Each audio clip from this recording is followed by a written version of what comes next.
안녕하세요. 오늘은 9월 20일 일요일. 지금 제가 읽고 있는 책은 하우스홀드 골드입니다. 내용은 가정 속에 숨겨진 금액이라고 저자 스티브 W. 블라스가 만든 책입니다. 네, 그러면 읽어보도록 하겠습니다. 네, 프롤로그에는 가정용품 자산, 절대 마르지 않은 금광 이렇게 되어 있습니다. 지금까지 살아오면서 혹시 anyway money라는 말을 들어본 적이 있는가? anyway money란 일상적인 가정생활을 유지하는 데 들어가는 돈을 말한다. 이것은 삶에 반드시 필요한 돈이므로 우리는 최소한 이 정도 수입은 있어야 산다. 여기에 이의를 제기하는 사람은 없을 것이다. 당신이 정기적으로 구매하는 제품과 서비스가 100개를 넘지는 않겠지만 아무튼 우리는 매일 일상생활용품을 쓰며 살아간다. 예를 들면 우리는 세제, 청소도구, 화장품, 미용용품, 비타민 보충제 등을 필요로 한다. 또한 인터넷, 와이파이, 전화 서비스 등을 포함해 가정에서 사용하는 온갖 서비스에 대해 비용을 지불한다. 이처럼 우리가 가정에서 사용하는 서비스에 지불한 돈이 100% 되돌아온다면 얼마나 좋을까? 무슨 말도 안 되는 얘기냐고? 사실은 그렇게 할 수 있다. 내가 이 책을 쓴 이유가 바로 여기에 있다. 우리가 가정에서 일상적으로 사용하고 지불하는 돈을 돌려받는 전략과 방법을 알려주기 위해 내가 이 책을 쓴 것이다.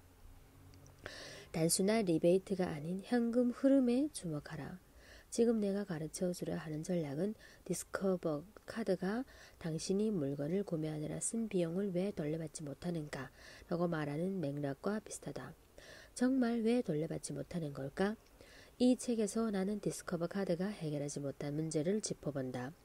가정용품, 자산 개념을 잘 활용하면 당신은 구매한 제품과 서비스 따른 리베이트를 현금으로 돌려받는 것은 물론 현금 흐름까지 확보할 수 있다. 그것도 세금 감면 혜택을 받으면서 말이다. 이 책에서 제시하는 내용을 배워 실제로 적용할 경우 당신의 소비는 단순 소비로 끝나는 것이 아니라 커다란 부를 창출하는 금광이 될 것이다. 가정용품 자산이 핵심은 간결성에 있다. 당신이 꼭 구매해야 하는 것, 아니 모두가 구매할 수밖에 없는 것을 기반으로 당신은 부를 창출할 수 있다. 당신은 당신 인생의 주인으로 살고 싶지 않은가? 더 많은 수입을 창출할 기회를 얻고 싶지 않은가? 이제 두 마리 토끼를 잡아보는 것은 어떠한가? Anyway Money 소개. 대학을 졸업한 뒤 계속 임대주택에서 살던 나는 세를 내는 것이 지긋지긋해서 대출을 받아 낡긴 했지만 아담한 집을 장만했다. 나는 저녁시간과 주말에 그 집을 직접 수리했고 1년 뒤 수익을 넘기고 팔아 넘겼다. 그리고 그 수익에 대한 돈을 보태 환경이 더 좋은 동네에 있는 큰 집을 구매했다. 당시에는 잘 몰랐지만 이것은 내가 첫 번째로 애니웨이 모니를 접한 일이었다. 나는 어차피 집은 필요하고 집세와 담보대출 비용이 같은 상황이라 계속 집세를 내기보다 차라리 내 집을 마련해 자산을 소유하는 편이 낫겠다고 판단했다. 내 집을 소유하면 그에 따른 자산 증식은 모두 내 것이기 때문이다. 처음으로 부동산을 소유하던 때의 경험은 상당히 긍정적이었다.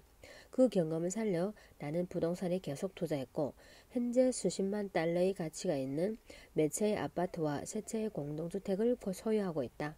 물론 나는 지금도 큰 돈을 벌 기회를 틈틈이 엿보고 있다.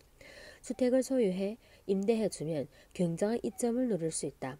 일단 부동산을 소유하는 것 자체가 자산을 증식해주고 매달 인플레이션의 영향을 덜 받으며 세금 감면 혜택도 받을 수 있다. 여기에다 대출을 모두 상환하면 해마다 수입이 더 늘어난다. 부동산을 소유하는 것은 실로 엄청난 투자다.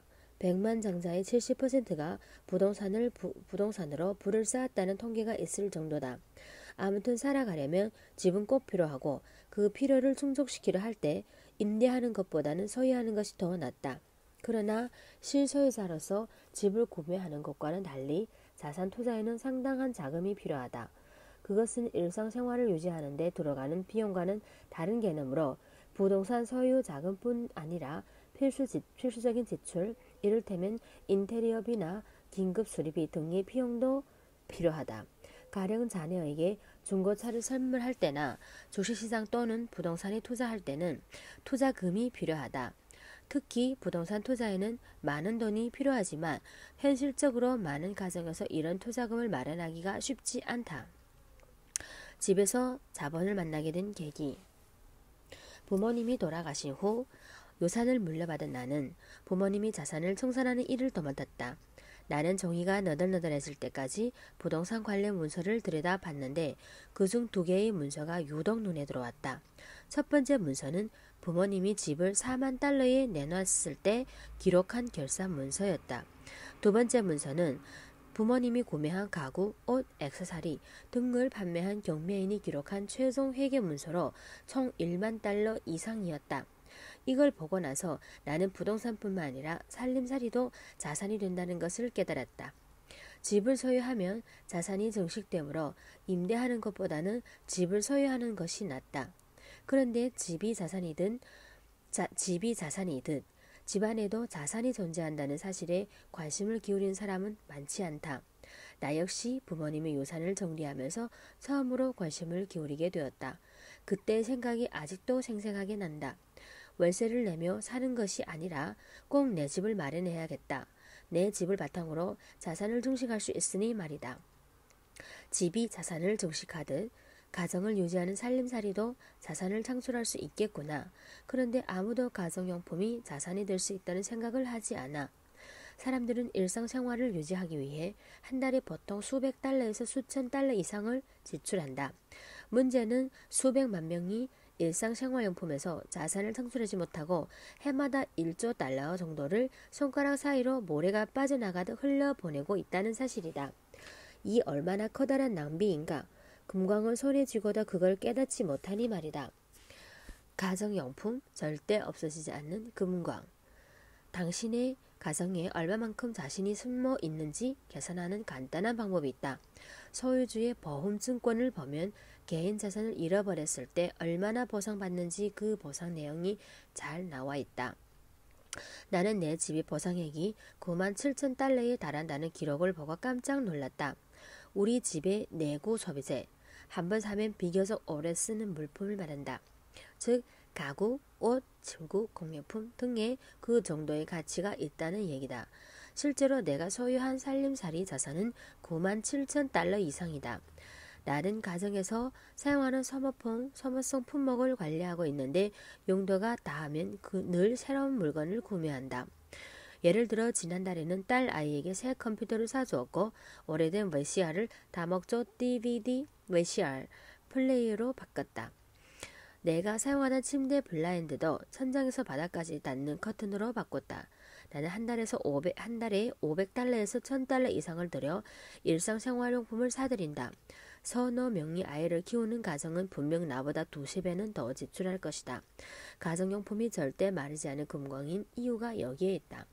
그렇다면 가정에서 사용하는 제품과 서비스를 지속적으로 관리해 자산을 늘릴 수 있지 않을까?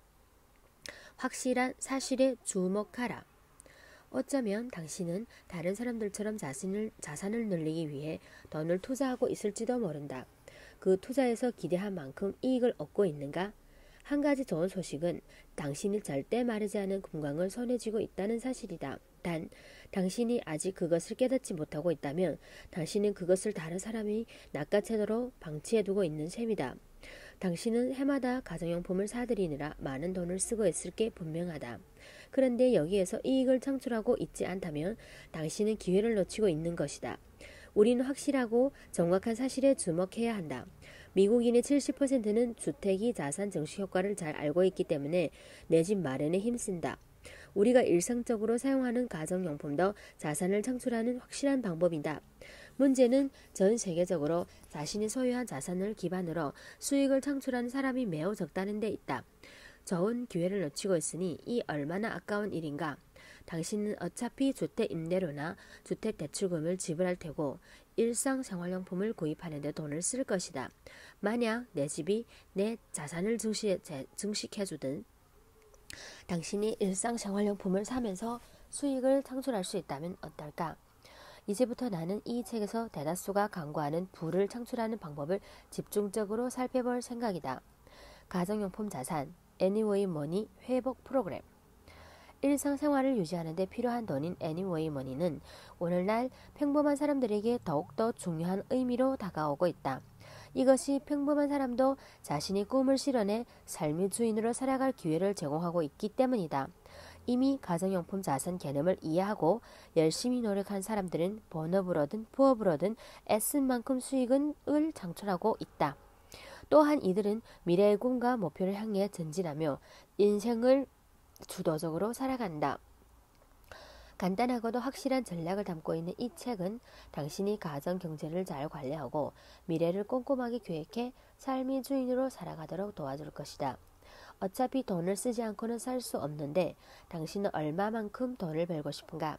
2,000달러, 1만 달러, 10만 달러 아니면 그 이상인가?